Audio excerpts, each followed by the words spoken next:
Hello. Good morning. Would everyone like to find a comfortable seat, please?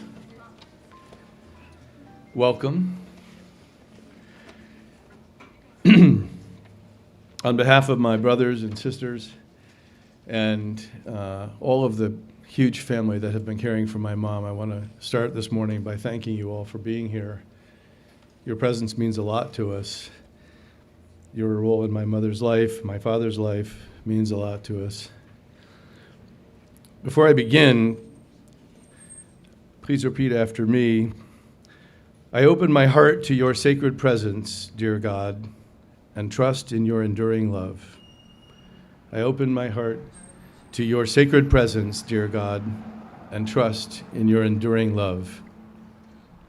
It's one of the many notes that I found of Mom's over the last few days, reflecting her faith. And before I begin our invocation, let me just start by thanking the people who have spent the most time and given the most from their hearts and their hands to care for Mom. I'd like to start with the extraordinary staff at Boardman Lake Glens, one of whom I see just now arriving. I've never met such remarkable, giving, kind, and caring people. So I want to thank Janine Van Natter, Nurse Tammy Sticker, Emma Lucas, Amber Dunham, Kathy Harris, Marlene Powers, June Lyman, Mary Dautrick, Marilyn Fearnow, Dan Hoffman, Becca Larkin, Cindy Leatherman, Sheena Mullins, Megan Wedra, Karen York, Brian Yachik, and Tabitha Grosser. And from Hospice of Michigan, Nurse Mary Caverly, Nurse Tina Melton, Social Worker Lisa Solier, Chaplain Ron, and Karen Lucas. We also want to thank my mom's physical therapist, Kyle Hamilton, who's with us today. Now, stop and appreciate how many people I just identified. How many people spent precious moments comforting, loving, tending, supporting, strengthening my mother over the last couple of years. Our family's gratitude is profound. We also want to acknowledge and express our deepest gratitude to our family members, Karen Pack, Ruth Ann Molman, Lisa Molman, and their mom, our Aunt Nancy. Each of you have accompanied Mom since she moved here 10 years ago, made her at home, made this a home, and we are extremely grateful for that. Let me proceed with the invocation by reciting the prayer that Jesus taught his disciples, the Lord's Prayer. Join me if you would like. Our Father, who art in heaven, hallowed be thy name. Thy kingdom come, thy will be done, on earth as it is in heaven. Give us this day our daily bread, and forgive us our trespasses, as we forgive those who trespass against us. And lead us not into temptation, but deliver us from evil. Amen. Heavenly Father, we bow our heads in prayerful rejoicing and gratitude, and not only in grief. For today we celebrate the lives of two extraordinary people, Susie and Ford Carter. Mom and Dad, Aunt Susie and Uncle Ford to many, had 5 children, but countless people who looked to them like parents, who set them a great example. Mom and Dad had compassion and love. They had faith in God. They were proud American patriots. They taught us right from wrong. They taught us adventure and joy and to believe in ourselves. And they welcomed into the family every person that we loved. Creator God, you sent us our Redeemer, your Son, to take flesh and live as one of us, who on the night before he sacrificed himself for our sins, said, I give you a new commandment, that you love one another. Just as I have loved you, you should also love one another.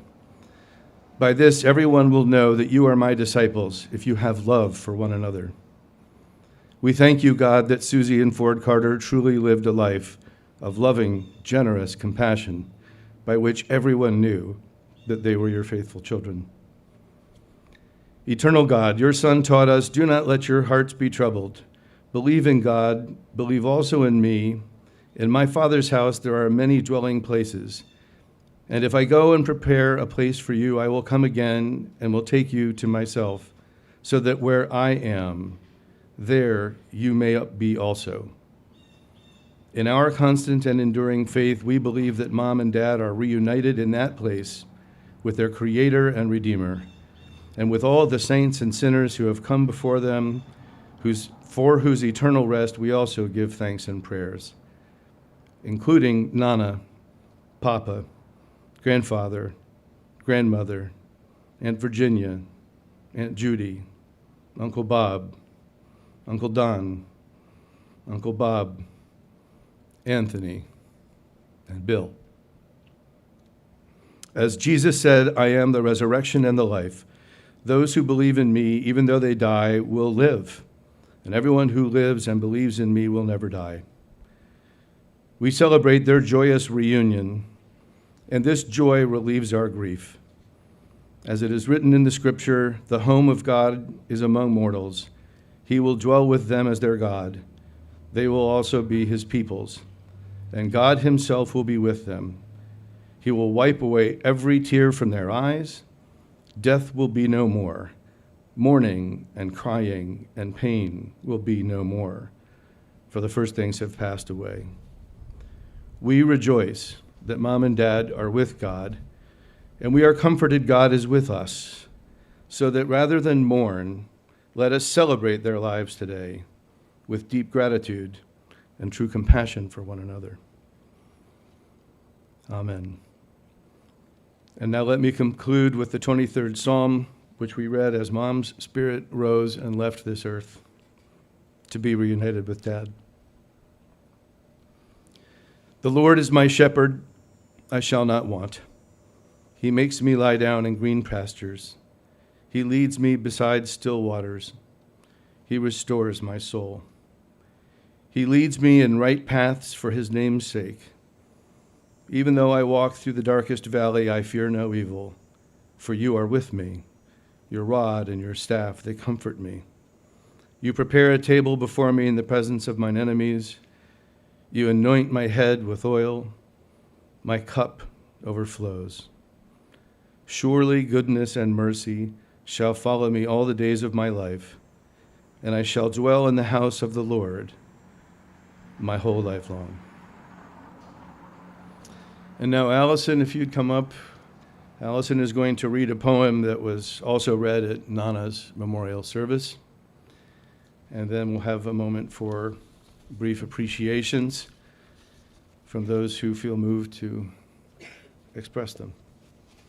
Allison. Good job. Mm-hmm. Love you.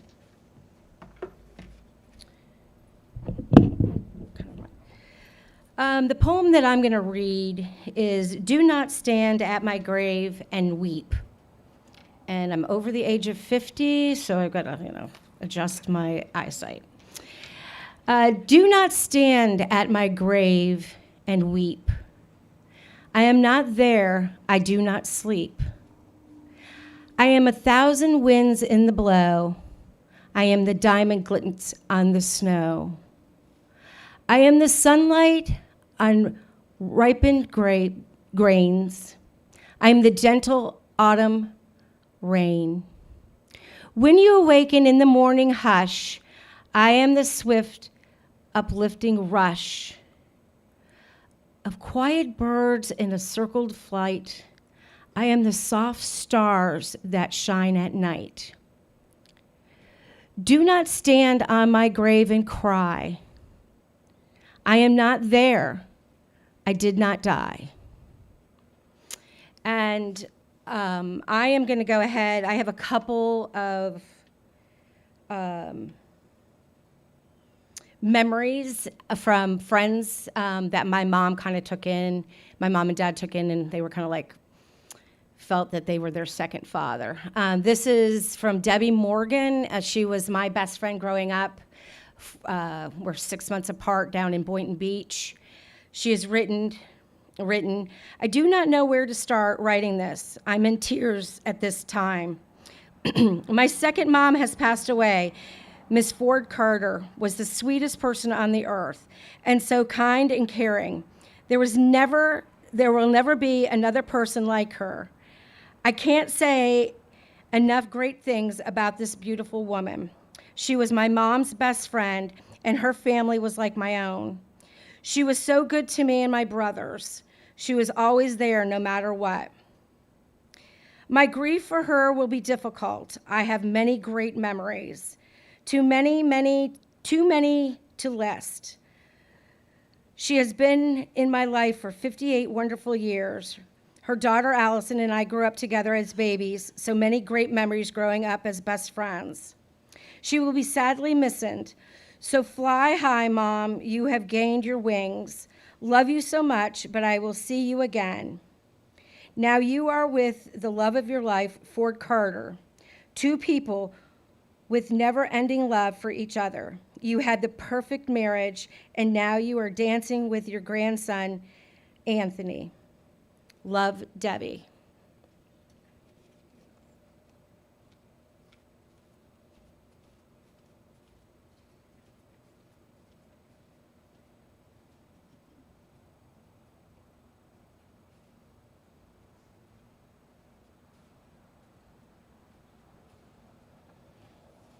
Would anyone else like to take a moment and share an appreciation, a story? Please be welcome to do so. No one has to, by the way. Allison's raising her hand. Lisa, would you please come up?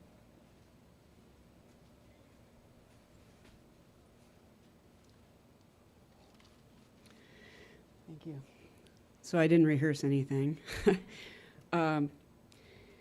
And I don't have specific memories of on this day this happened with Aunt Susie, but especially after she came back to Michigan, we spent a lot of time together. She came to our house quite frequently, and I was just overwhelmed at what a loving human being she was. That was the biggest thing in her life, is just loving the people around her and her family and expressing appreciation for that.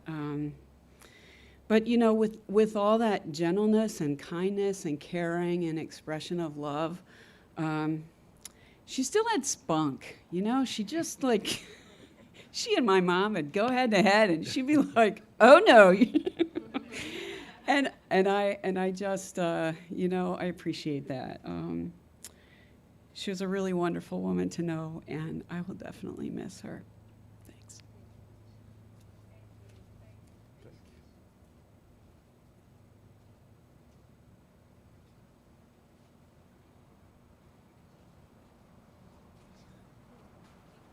I was hoping you'd say something.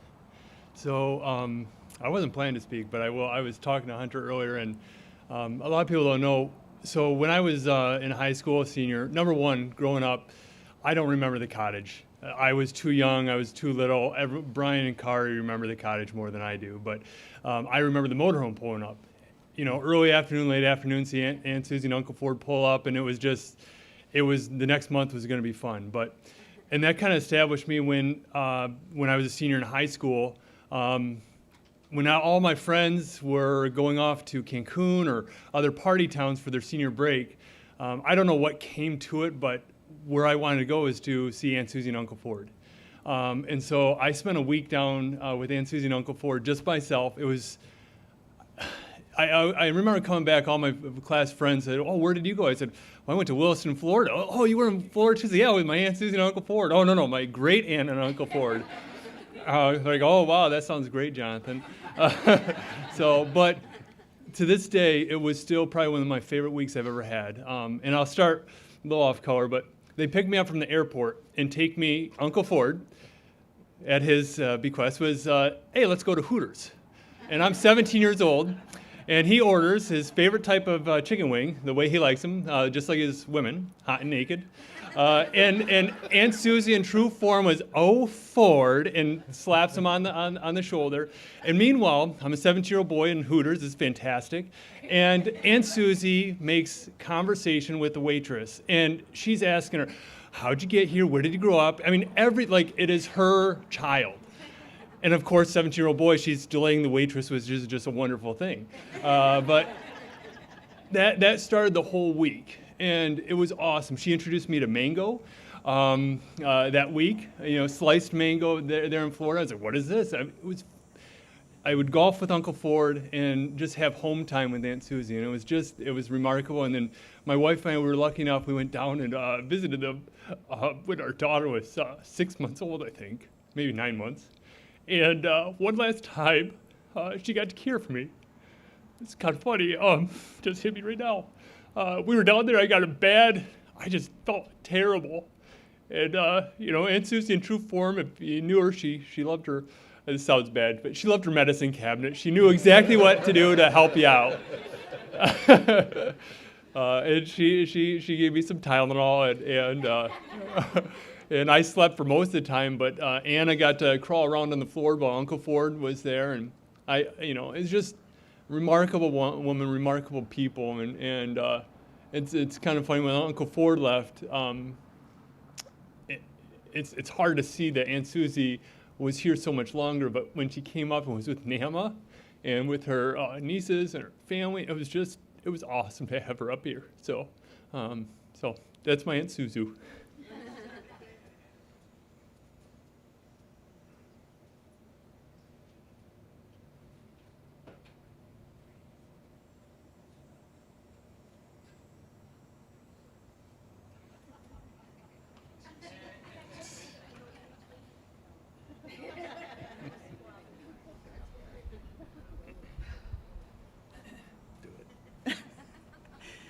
Well, I think there were a couple things about my Aunt Susie that you didn't know. First, I had 3 mothers. I had the one I was born to, and I had Aunt Virginia, who passed away when Kari was a tiny baby, and I had Aunt Susie. And Mom, no pressure, but you're all I got now, so. Anyway, so my Aunt Susie was quite the exterminator. And I remember one time we were at the cottage, and I think, Allison, weren't you with me? You, me, and your mom? The boys had all just left to go fishing, and the mice waited until they left. And then they started dropping down from the upper cupboards, like 2 at a time, or I don't know, there were like 3 of them. And 2 of them ran out the door and escaped. But one of them went underneath they had this little countertop oven in the corner, and it ran under there, and we're like, shoot, how are we going to get it? We can't move that or it'll run away. Aunt Susie grabs a broom, stuffs it under there, and has it cornered. And then we're going, okay, so we move I think I'm remembering this right. We move the little oven, and she's got that broom with that mouse underneath, and we're like, now what?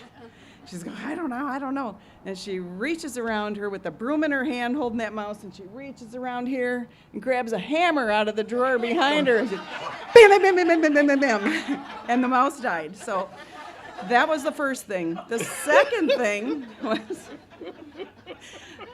in one of those times when they brought the motor home and we had a lovely time, I had to go down to the basement, which, if you know my basements, Michigan basement is disgusting. I've actually found snake skins rolled around canning jars and gone, I am never going there again.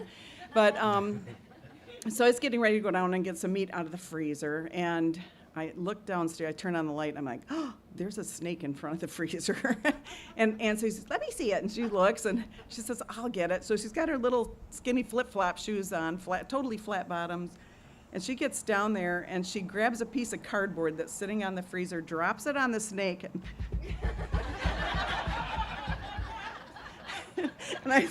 and she peeked under, and it was dead. So she was a great exterminator, and I had so much appreciation for that because I hate snakes. So anyway, that was a goofy part of Aunt Susie. She was very brave, and Yeah, she was brave to the end. I have to say, she never lost her sense of humor. So, anyway, I'm done. Okay. Beautiful. Allison?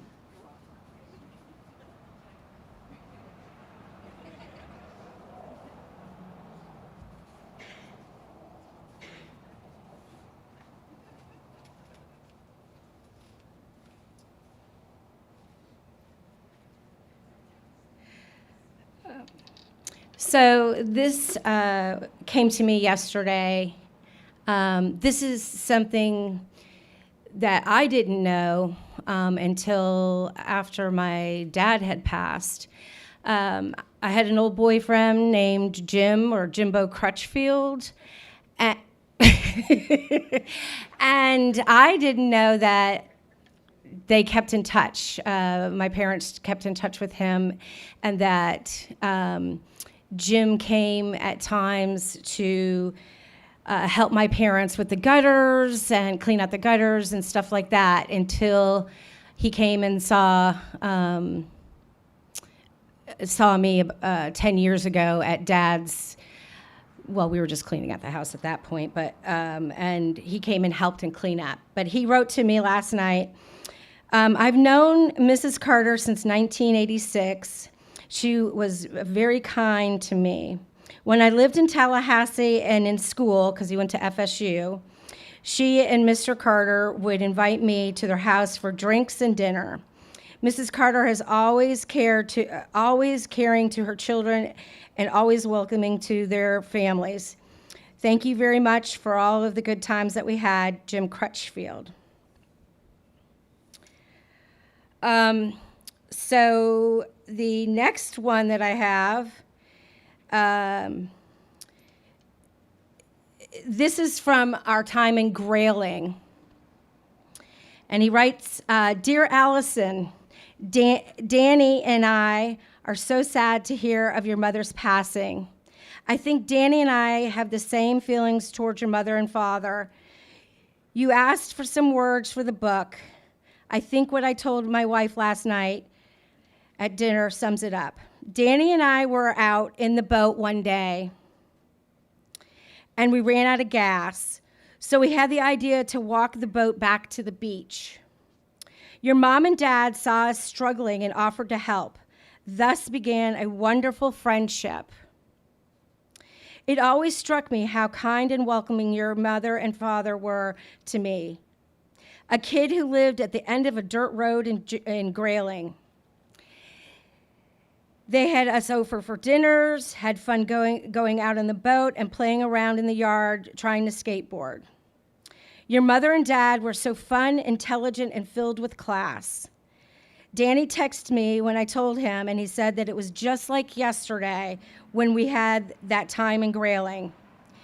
Maybe that is because in all our busy lives, in the times since then, is a magical time when special people that stopped time in our minds, we will never forget them. All my love to you and your family, Tim Beatty.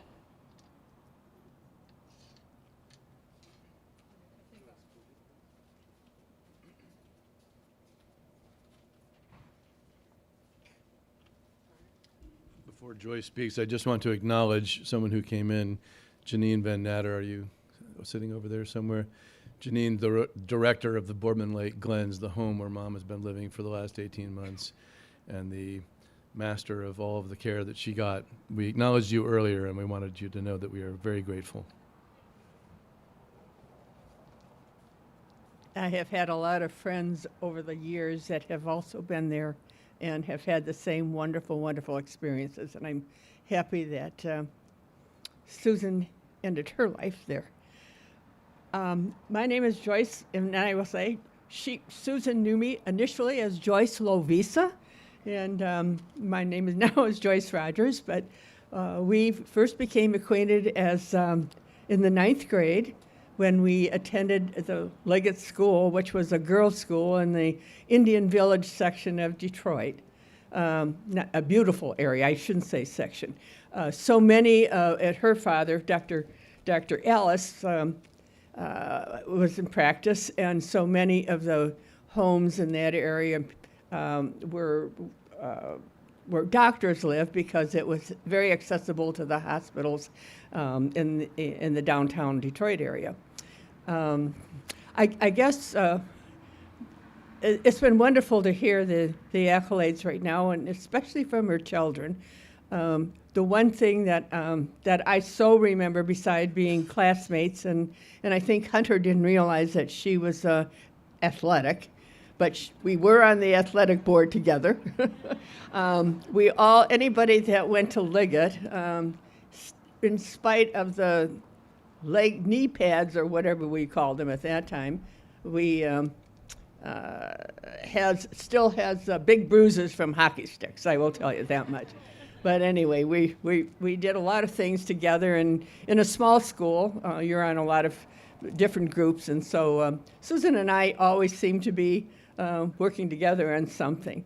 The one thing that amazed me as a young person then was the Alice family. And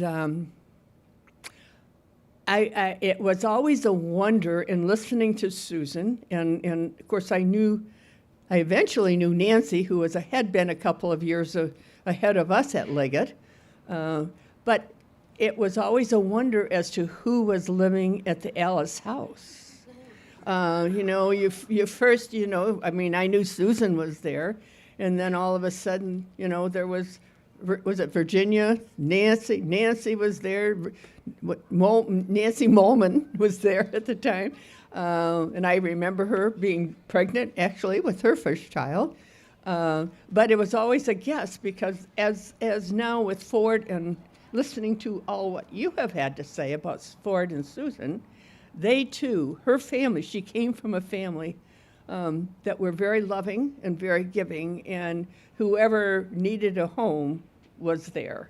There were nieces and aunts and uncles and brothers and sisters, and they just seem to always have a love to have anyone come to their home, and extended that love in many ways, whether it was the bed, whether it was food, whether it was just being together. I think for me right now, I would say the gift of me coming today, and I'm so happy that I have been living in Traverse City in all these years, and then it so happened that Susan actually moved here too. It is finally getting to know and meet all of her children. And over the years, the Christmas cards, and many years ago, before phones, we used to write letters. And you didn't write letters so often because it was a pain sometimes to sit there and write everything out. But nevertheless, she always talked about her children. And just recently, when we have gone out to lunch, it was the same thing. And of course, you try to catch up with each other. And at our ages now, it's our children, our grandchildren, and our great-grandchildren. That's kind of what you talk about. We don't talk about hockey anymore at all. But anyway, I think my joy today, first of all, in saying that it was a wonderful friendship, and I'm very grateful for that. And I admire the love of your family today, and it's been wonderful to meet each one of her children, and also a very surprise to me, a nephew in his family. We go to the same church together, and of course, whoever would have thought, that she was the nephew, or he was the nephew of Susan. But anyway, to her children and family, just know that she was a wonderful lady, and I treasure her friendship. And now you can treasure the love and the legacy of the love that she leaves with you.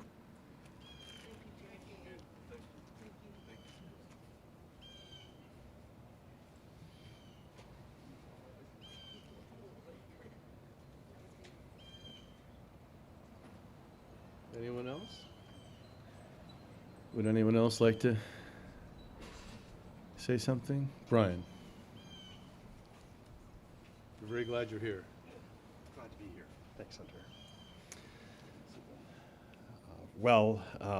Again, I didn't have anything prepared, but just with Aunt Susie's passing, it's been kind of a lot of trips down memory lane, you know, and I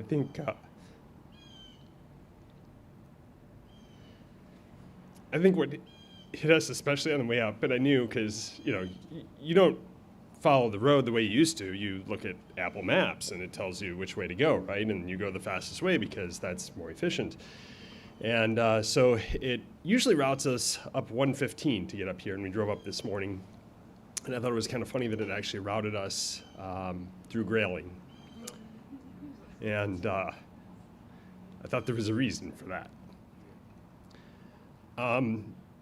It's so good to see everyone. I haven't seen everybody in years. It just brings back a lot of fond memories of Aunt Susie and Uncle Ford and just the environment that they created. Anyone who is out to the lake at Lake Margaret, summers at Lake Margaret, especially as a child, were just wondrous. Fireworks, swimming, time on the boat. Kids weren't allowed on the booze cruise, so I never participated in that. Understandably. Although when I got a little older, 7, I think I was allowed to babysit a little bit for that. I'm not sure, I can't remember. But just there was story after story, and spending time on the river with Uncle Ford and with Jonathan and everyone who was still there when I was little ish. It was just wonderful. And we passed by what used to be Dingman's. That's burned down now. It's now something very bougie but nice. Just remember the stories that would get passed around the table at their dinner table and at Dingman's after a long day of fishing. And one of the stories that just comes to mind as they're actually closing up the cottage, I remember my dad, who we lost last year. And by the way, thank you to the Carter family for just all the support and memories on that. It was really special. We were just reminiscing about Dad would go and help Uncle Ford take the boats out at the end of the year. And this happened to be the last year they were at Lake Margaret. So they had sold the cottage and they were moving everything out, which was just a sad time. But again, everybody was there, so everybody was together again, and that was just wonderful. And they're pulling out his sailboat, and I forget what type of sailboat it was. GP-14?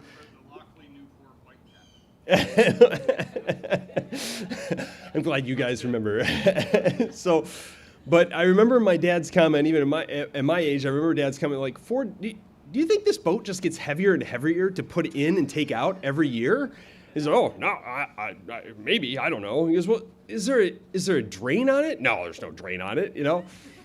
And they're getting it up in the air for kind of a last time. And my dad, I think they're cleaning out the barn. The 2 barns, they had the garage and the barn. And I remember the boat sitting kind of on that far side toward the front of the property there. And I remember Dad going, sweeping out something. He gets under there and he goes,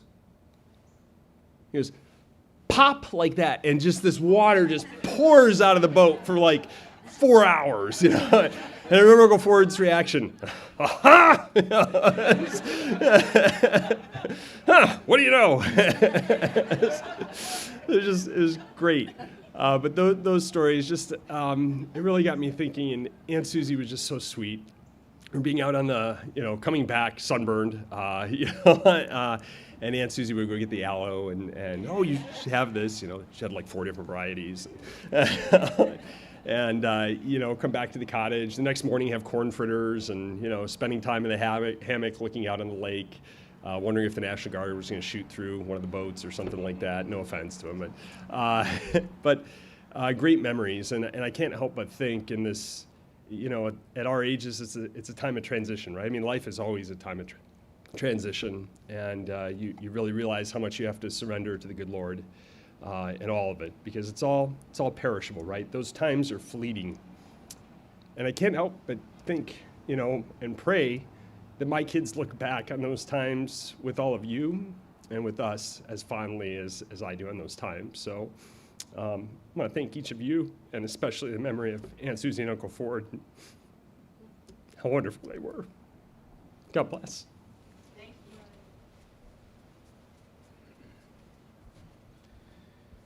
One of the worst things you can do at one of these events is forget a name or leave someone off a list. And when I talked about in the invocation, mom and dad being reunited and going to be with people that preceded them, I did not mean to overlook John. So I very much want to mention John, in fact. Would anyone else like to come forward? Larry, John's brother.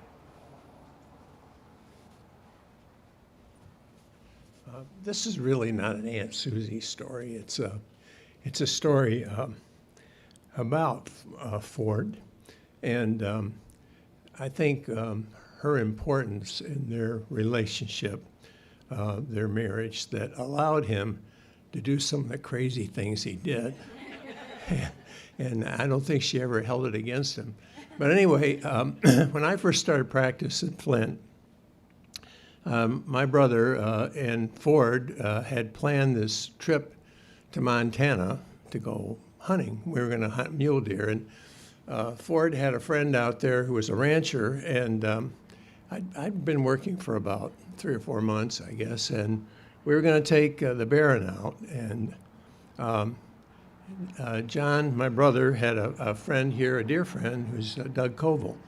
And some of you folks might remember Doug. Doug had the Counterpart Funeral Home here at Martinson Koval. And so Doug was coming with us, and, what do you bring? And Ford, whatever, we're going to bring some hunting gear. This is in November. So, we all bought a shotgun and 2 big rifles and our boots and all that stuff. And it was amazing, thinking back now, that we got all that stuff in that plane, and we flew out. The first stop was Minneapolis, and I volunteered to buy the first round of fuel, and I think it was it was about 100 gallons, and back then gas was probably about $2 a gallon, so for aviation fuel. And then we got out to, and of course this is Ford's plane. We got out to Montana and landed in Lewiston, and I remember going into this, we got fuel there, and Ford called ahead to talk to the rancher and say, listen, we're gonna land into your pasture, and I want you to park 2 pickups half mile apart with the wind, because I'm gonna land in the wind. And so we had to get our hunting licenses there. Well, we were hunting deer, but all we could buy as outstate people is a small game license. So we bought small game licenses and a lot of 300 Winchester mag ammunition, which is what you kill rabbits with, So anyway, we got loaded up and we took off. We got to the ranch about, probably it's just about dusk, and we built a fence around the airplane to keep the cows off it, because the cows were, the rancher said the cows will come up and rub against this thing, and you don't want to do that. And we just had a great time, hunting birds in the afternoon, and mule deer in the morning, and antelope in the morning, and the owner's wife, the rancher's wife, she would cook our pheasants fresh for breakfast in the morning, make us pheasants and eggs, and it was just a memorable experience. Now, thinking back right now, time goes by. John's gone. Doug Koval is gone, and Ford's gone. And out of that trip, I'm the one that's left with that memory, and I think it should be shared. It just gives you a picture as to the character of Ford Carter and his relationship with his wife. They were adventuresome people, and they supported each other, I think, in life and their adventures, and they were open to other people and meeting other people. I think that's what made it so wonderful. I remember when we got home, Ford did something. I have a plane like Ford's, and we got home on the way out of Montana. He did something that he shouldn't have done. He turned the heater off when we were landing in Montana. Well, what that does in a Barrett is it blows a circuit breaker. So the only way you can turn that circuit breaker on, the heater back on in the airplane, is you have to land the airplane and reset the circuit breaker. You cannot do that from inside the plane. So we froze all the way home to Michigan. And I don't think I'd ever been so cold or had to pee so bad as we did when we landed in Iowa to get fuel.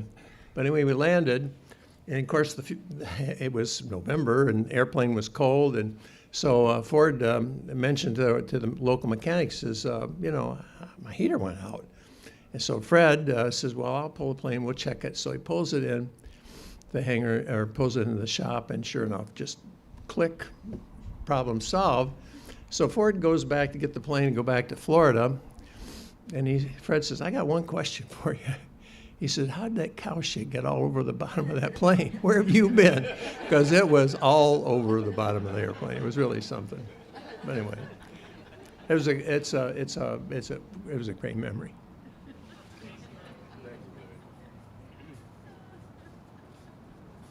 I don't know if anyone has seen, but Jonathan and I are wearing ties of Dad's, and I'm wearing one with a plane on it. He was a pilot, and everybody remembers, and belonged to a group called the Quiet Birdmen, really enjoyed flying, flew down to the Turks and Caicos and the Bahamas for business, and just being in that plane was a treat. If you're a kid, I mean, it's just mind-blowing. And I remember standing at the end of the dock in Grayling, waiting for Dad to fly up from Florida, watching to that part of the horizon where we just knew he was about to come. Every bird was a dot on the horizon that could be Dad, as the excitement would build, and then all of a sudden there it is, there's the Baron. And it's coming in low, and it's coming straight across the lake, and once it gets over water, it's smooth flight.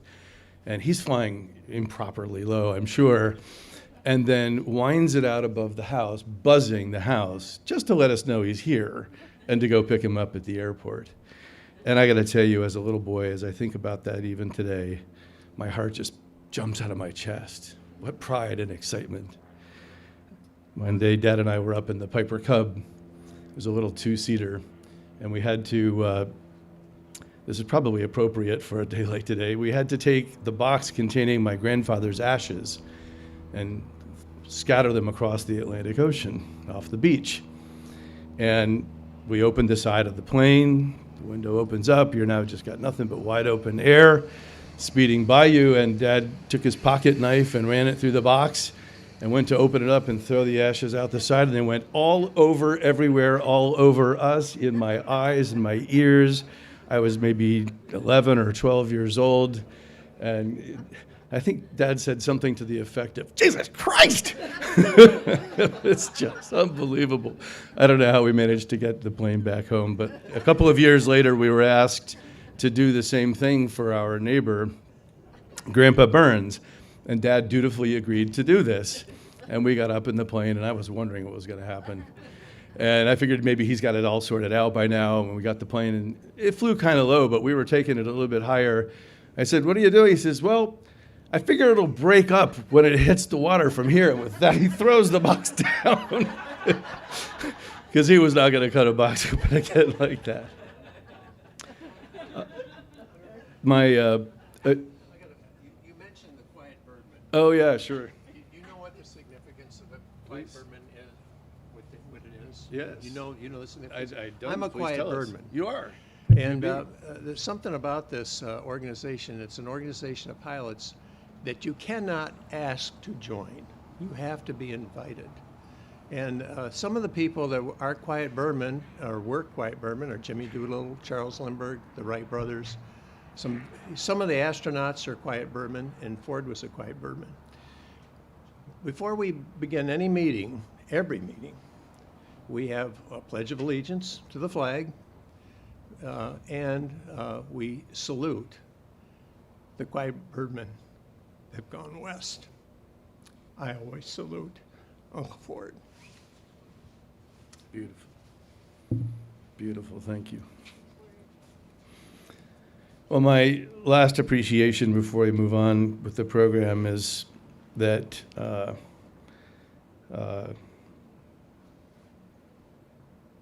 I'm incredibly grateful to be the son that was adopted who shouldn't have been.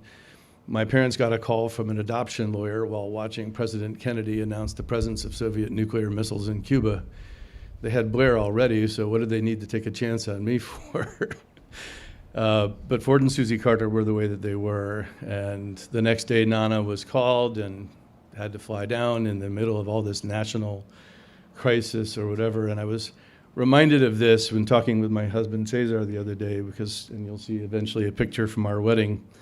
And his parents lived for 9 decades in Colombia and lived a joyful life with a large family and many celebrations. And we've just a couple of months ago had to say goodbye to Elvia, who treated me like one of her sons. And Mom and Dad met Cesar once before 9/11, but on 9/11, as you all know, there was a little problem in New York with some of our buildings. And Mom and Dad drove down to pick up Cesar at the Miami airport because he was flying home to New York that day from Colombia. And I was somewhere down there, and nobody knew exactly where. I knew where I was. It was south of the South Tower when it fell. So they couldn't really communicate with me, but through communicating with my office, they found out where Cesar was, what was going on, and drove down. And Jonathan, a little bit like you, he got a chance to spend a few days alone with Ford and Susie Carter and before being reunited with me. And that's just truly amazing. And so very grateful that they welcomed you and treated you as a spouse in this family like all others. So I think to conclude, we will sing a hymn. If you want to sing together, we have it queued up, I hope. Let There Be Peace on Earth is a familiar hymn to those who've followed in the unity movement and others. Something we always sang every time we concluded a unity service. And something we were, Cesar and I were singing to Mom when she passed.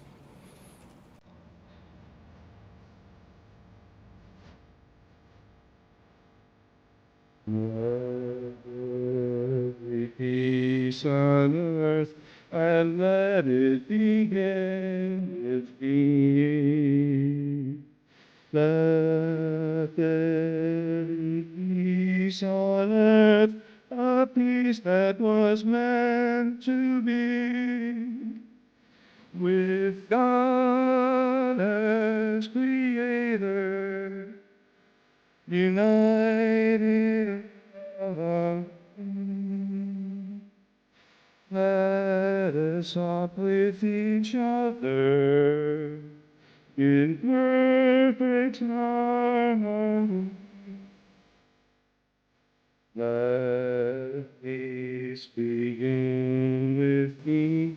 Let this be the moment now. With every step I take, let this be my joyous vow.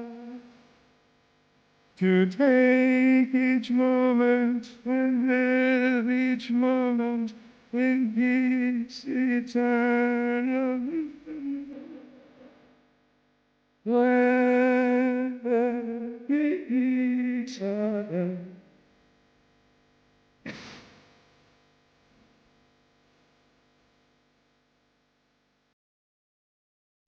So Blair, oh, that's how you can stop. Blair will conclude our service by leading us in the unity prayer for protection.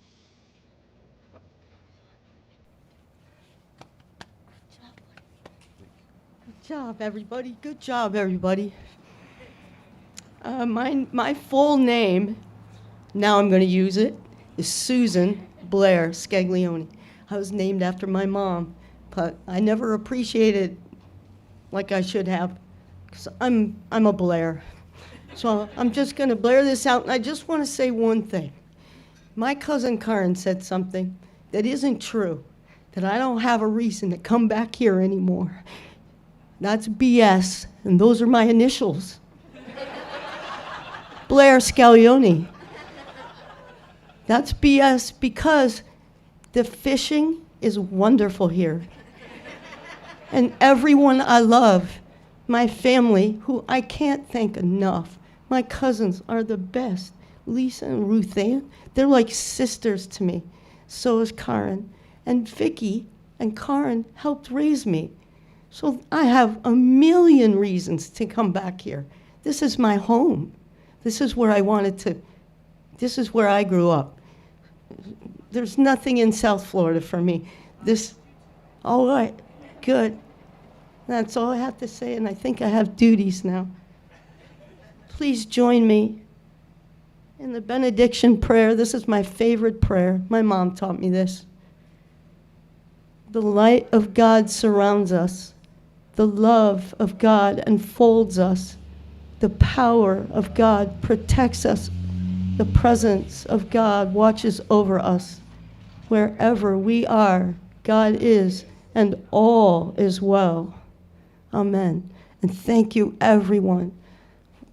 I'm the luckiest girl in the world. Thank you very much.